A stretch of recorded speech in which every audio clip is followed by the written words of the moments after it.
ఢిల్లీలో కేంద్ర మంత్రి నితిన్ గడ్కరీతో అసెంబ్లీ సభాపతి గడ్డం ప్రసాద్ భేటీ అయ్యారు. వికారాబాద్ నియోజకవర్గానికి సంబంధించిన పలు జాతీయ రహదారుల పనులపై ఆయన గడ్కరీతో చర్చించారు.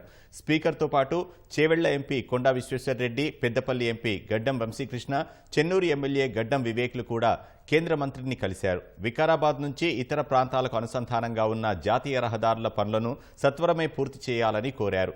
అందుకు అవసరమైన నిధుల విడుదల చేయాలని విజ్ఞప్తి చేశారు. ప్రమాదాల నివారణకు రోడ్డు మరమ్మతులు, అభివృద్ధి చేయాలని గతంలో సీఎం రేవంత్తో కలిసి కేంద్ర మంత్రికి విజ్ఞప్తి చేయగా సానుకూలంగా స్పందించి నిధులు కేటాయించినందుకు కేంద్ర మంత్రి నితిన్ గడ్కరీకి ప్రత్యేకంగా కృతజ్ఞతలు తెలిపారు.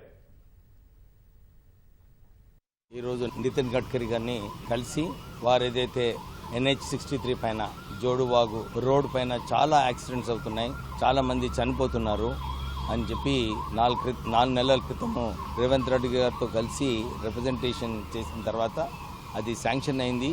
ఆ వర్క్ కూడా 10-15 రోజులలో టెంపరీ వర్క్స్ అయినప్పటికీ కూడా పర్మనెంట్గా మరమ్మతు చేయడానికి 10-15 రోజులలో 1,80,00,000తో పని ప్రారంభమవుతుంది. దాంతోపాటు ఇప్పుడే ఎంపీ గారు వంశీ గారు ఏదైతే ఇంతకుముందు ప్రపోజల్ పెట్టారో 100 కోట్ల నుంచి అక్కడే జోడువాగు దగ్గర NH63 పైన రోడ్డు కావాలని ఏదైతే వారు ప్రపోజ్ చేశారో అది కూడా శాంక్షన్ కావడం జరిగింది.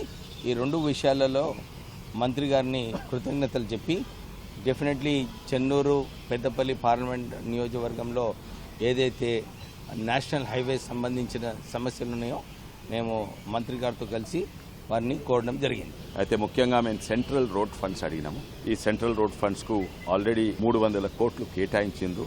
నెక్స్ట్ విడతలని అనుకుంటే జనవరిలో అట్లా వస్తుండొచ్చు.